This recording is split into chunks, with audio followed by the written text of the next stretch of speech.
The bolt snapped clean at 11:47 on a Tuesday night, and I knew before I even pulled the flashlight out that we weren't going anywhere until morning. I'd been under that heating unit for 4 hours. My back was starting to talk to me the way it does when I've been on concrete too long, a low, steady ache that starts at the L4 and radiates out like someone tightening a belt one notch at a time. I was 41 years old, a mechanical systems technician for a commercial HVAC contractor out of Sudbury, Ontario, and I'd spent the last 17 years fixing things in buildings that other people owned. Boilers, chillers, air handlers the size of a pickup truck. I was good at it, quiet about it. I showed up, I found the problem, I fixed it, and I went home. That night, the building was a boutique hotel that had just reopened after a full renovation. New lobby, new finishes, new everything, except the mechanical room, which they'd apparently decided didn't need the same attention. The primary hydronic pump had been making a noise that nobody on the overnight staff could describe properly.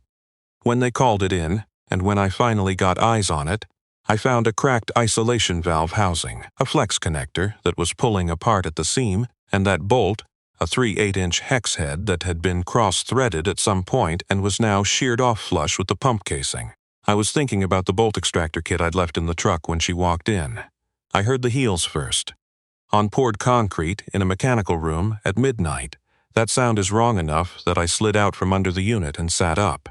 She was wearing a dark blazer over a black top, no jewelry except a watch that I later learned cost more than my truck.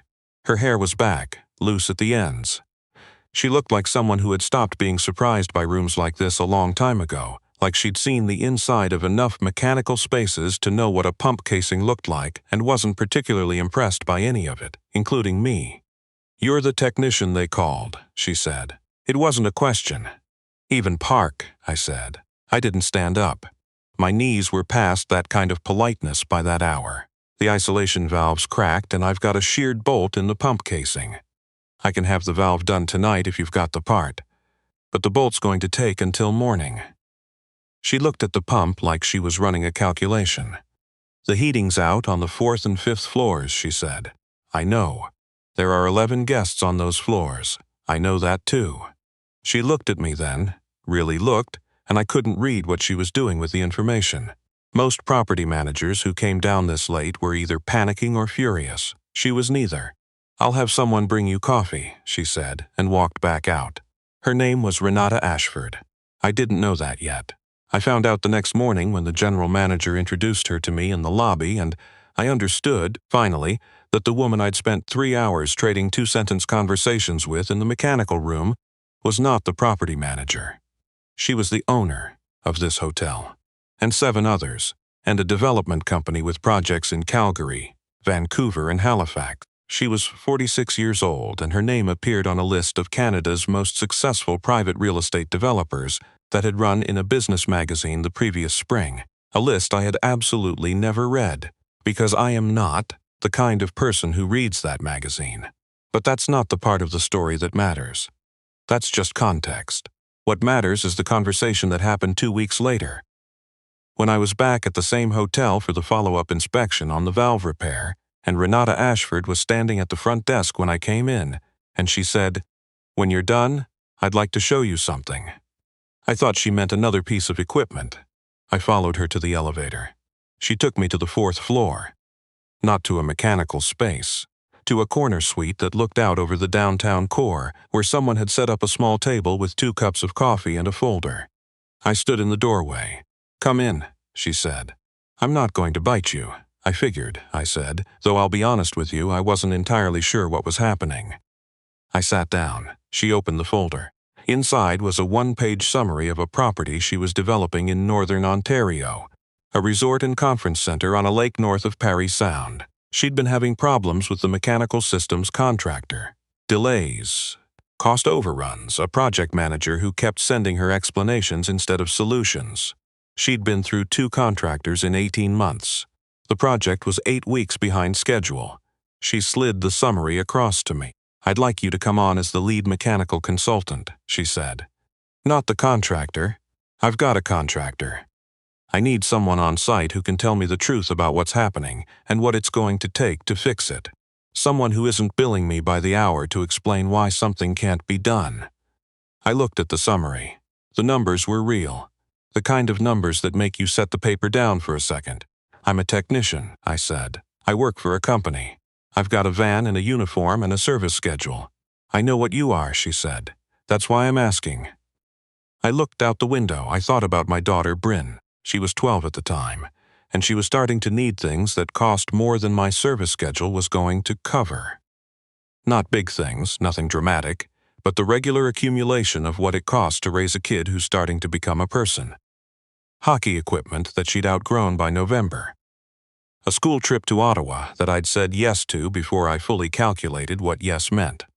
A week every summer up at my sister's place in Killarney that I'd been quietly subsidizing with credit since my wife, Claire, died 4 years earlier. I'm telling you this so you understand what was on the table. Not the number in the folder. The number behind the number. Let me think about it, I said. Renata nodded. She didn't push. I noticed that to my supervisor, Gord, the next morning. Gord had been in the trades for 30 years and had the particular kind of honesty that you only get from someone who's been disappointed enough times to stop softening things. You'd be crazy not to, Ed.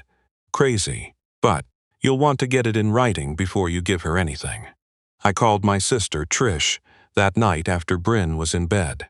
Trish is 4 years older than me and has 2 kids of her own and has spent the last 4 years watching me figure out how to do this alone. She doesn't coddle me. She didn't start that night. Is the money real? She said. Looks real? Is the woman real? I think so. Then what are you waiting for, Evan? It wasn't a question when she said it either. I signed a consulting agreement 2 weeks later. It was a 12-week engagement, 3 days a week on site, with a rate that was, to put it plainly, more than I'd made in the previous 6 months combined. Renata's lawyer had sent it over. I'd had a lawyer friend of mine look at it. He called me and said, "This is fair. It's actually very fair. What did you do to deserve this?" I wasn't sure I had an answer for that. The site was 140 kilometers north of Sudbury, on a lake called Lac Devereux.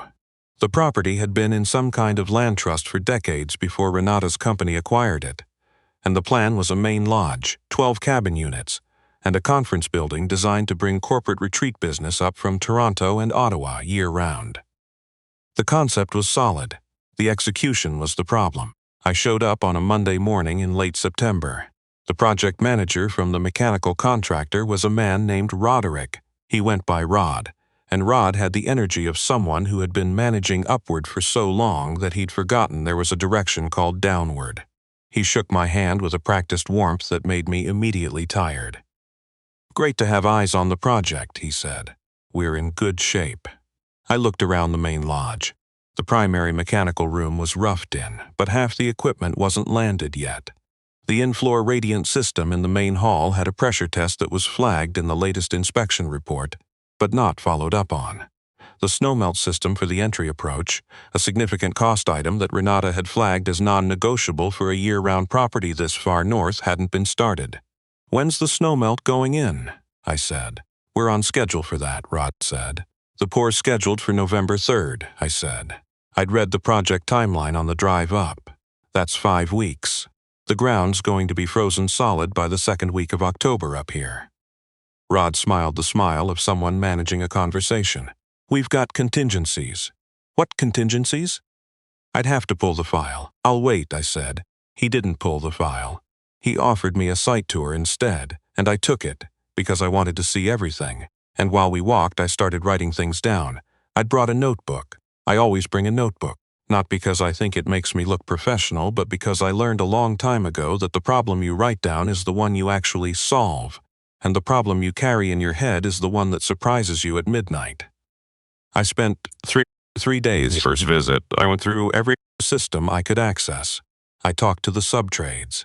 Not to Rod, to the actual guys doing the work. A plumber named Calvin who'd been on the job since August. An electrician named Terry who had a lot of opinions about the mechanical room layout that nobody had asked her for. A general laborer named Marco who knew where every problem was buried because he was the one who kept getting asked to cover it up. On day 3, I called Renata. "The snowmelt isn't going in before the ground freezes," I said. "I'm 90% sure of that. If it doesn't go in this fall, You're looking at pushing the opening date to late spring at the earliest." There was a pause. "Rod told me last week we were on schedule," she said. "Rod's managing his relationship with you," I said. "I'm not trying to make him look bad. I'm telling you what I see." Another pause. Longer. "What would it take to get back on schedule?" "A different mechanical project manager on site. Somebody who's actually going to crack heads and make decisions instead of generating reports. And the snowmelt sub needs to start next Monday at the latest, which means the contract amendment needs to happen by Thursday." She was quiet for long enough that I thought the call had dropped. "Okay," she said. "Okay. I'll handle it. You'll have what you need by Thursday." She did. Rod was replaced by a woman named Sandra, who showed up the following Monday with the energy of someone who had spent her career cleaning up after people like Rod and was entirely done with it. The snowmelt sub broke ground on Wednesday. I went back up every week for the next 6 weeks, and I told Renata exactly what I saw every time, without softening it, because that was the job. This is where I have to tell you about the thing that almost ended all of it. It was a Friday afternoon in mid-October. I was driving back from the site. Bryn was at hockey practice. She'd started playing the previous year, which is a whole separate story about a kid who decides to want something and doesn't ask your permission first, and I had about 40 minutes before I needed to pick her up. I was on the highway north of Parry Sound when Renata called. She didn't say hello. That wasn't unusual. "I need a favor," she said. "Okay." My development director is putting together a presentation for our investors. The Calgary project. He's asking me to sign off on the mechanical cost projections, and they don't look right to me. I need someone to look at the numbers before I sign. I thought about that for a second. "I'm not a cost estimator," I said. "You know what things cost," she said. "Better than my director does. I'm not asking you for a certified estimate. I'm asking you to tell me if the numbers make sense." She emailed me the file that evening. I looked at it after Bryn was in bed. The numbers didn't make sense. Not dramatically. Nobody had fabricated anything. But the mechanical systems budget for the Calgary project was built on unit costs that were 2 years old, and the current supply chain environment for commercial HVAC equipment had pushed those costs up in ways that hadn't been reflected. The contingency line was too thin. The labor estimate assumed a market that no longer existed. If those numbers went to investors as is, and the project moved forward on that basis, there was going to be a gap, a real one. The kind that comes back to bite you in year 2 when you're trying to close out, and the actual costs are 15% higher than the approved budget. I wrote up what I found. A page and a half, plain language, no hedging. I sent it to Renata at 10:47 p.m. She called at 7:15 the next morning. "My development director has been working on this for 3 months, she said. "I know. He's going to push back.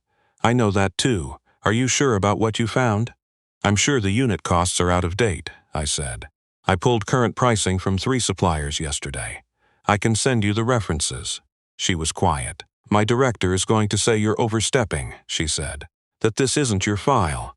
"He's probably right that it's not my file," I said. "But you asked me to look at it, and what I found is what I found." I heard her exhale. "Send me the references," she said. The meeting happened without me. Renata told me about it afterward, in pieces, the way she told me most things. Not all at once, but over the course of several conversations, like she was deciding how much context I needed each time. Her development director had pushed back hard. He'd questioned my qualifications. He'd suggested that a field technician from Sudbury didn't have the expertise to evaluate a project of that scale. Renata had listened to all of it. Then she'd sent the cost revision back to him and told him to update the numbers before the presentation went to investors. He'd done it. 3 weeks later, the investor presentation went out with a revised mechanical budget that was 11% higher than the original. 2 of the investors asked questions about the increase. Renata explained that the original estimates had used outdated pricing and the revision reflected current market conditions. The investors accepted it.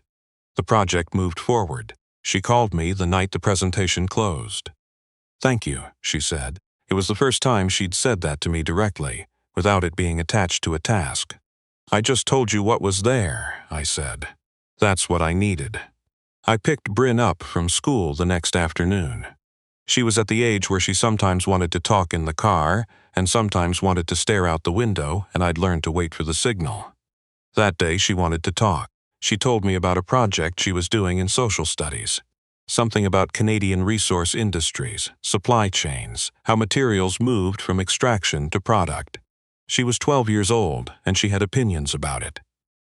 I listened. I thought about mechanical rooms and cost projections, and a woman who'd walked into a space where nobody expected her to be and asked the right questions. I thought about the kind of work that looks invisible until it doesn't get done. When Bryn was done talking about resource industries, she looked at me. "You seem different," she said. "Different how?" She thought about it, the way she thinks about things, which is longer than most adults give her credit for. "Less tired," she said. The project at Lac Devereaux opened in late March. I wasn't there for the opening. I was back to my regular work by then, back in the van, back on the service schedule, but Renata sent me a photo. The main lodge at dusk, the lake behind it just starting to show open water at the edges, the approach to the entry completely clear and dry while the surrounding ground was still white. The snowmelt system, working. She sent it with a message that said, "You were right about the October window. Sandra sends her regards." I showed the photo to Bryn that evening. She looked at it for a moment. "That's beautiful," she said. "It is," I said. "Is that the lady you've been working for?" "That's her property," I said. "I helped fix some things." Bryn handed the phone back and went to finish her homework. I stayed at the kitchen table for a while, looking at the photo. The snowmelt, the clear path, the kind of thing that nobody notices when it works. That's the point of it, that it just works, and that everybody notices immediately when it doesn't. I'd been doing that kind of work my whole career. The things that have to function before anything else can. The things underneath. I thought about what my father used to say when I was starting out. He'd spent 30 years as a millwright at a paper mill in Kapuskasing, and when I told him I was going into the trades, he'd nodded in the particular way he had, the nod that meant he was handing me something. "The work doesn't care who gets the credit," he said, "but it remembers who did it right." I didn't fully understand what he meant until I was older. I think I understand it now. The following spring, Renata offered me a full-time consulting role with her company. A real one, with a title and a salary and benefits and the kind of stability that I'd been quietly building toward for 4 years without being sure I was going to reach it. We had the conversation over the phone, which is how we'd had most of our important conversations, because neither of us was particularly interested in making things more formal than they needed to be. "It's a different kind of life," she said. "More travel, more complexity. You'd have to think about what that means for your daughter." "I've been thinking about it," I said. "And?" "Bryn thinks I should take it," I said. There was a pause on the line. "You asked her?" "She's 13, I said. "She gets a vote." I heard something that might have been a laugh. From Renata, that was a significant thing. "She's right," she said.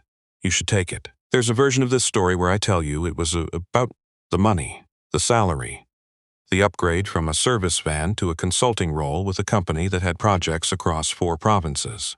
I'm not going to pretend that part didn't matter, because it did. Bryn's hockey equipment mattered. The school trip mattered. The week at Trish's place in Killarney every summer matters, in a way that I can't fully explain except to say that it's the thing I refuse to give up. But that's not the whole story, and if I only told you that part, I'd be leaving out the part that actually changed something. What changed something was the night in mid-October on the highway north of Parry Sound, when I looked at a set of numbers that a roomful of professionals had approved, and I said what I saw. Not because I was trying to impress anyone. Not because I knew it would lead anywhere. Because Renata had asked me a direct question, and a direct question deserves a direct answer. And the numbers were what they were. The development director had been right that it wasn't my file. I didn't have the title, or the history, with the project or the 3 months of work behind the numbers. What I had was a flashlight and a notebook and enough years of looking at what was actually there. Not what people wanted to be there, not what would be convenient to be there, but what was actually, physically, concretely there. To recognize when something didn't add up. That's a trade skill. I don't say that with false modesty. It's something you build over years of showing up in mechanical rooms at midnight and finding the problem that other people missed or covered over or decided they didn't want to deal with. You learn to trust what you see. My father knew that. He spent 30 years trusting what he saw, in a mill in northern Ontario, and the mill didn't remember his name when it closed. That's true. That part's also true. But the work remembered. The first time I walked Bryn into the new office, a converted heritage building in downtown Sudbury where Renata's Ontario team had set up. She looked around at everything with that careful, assessing look she has.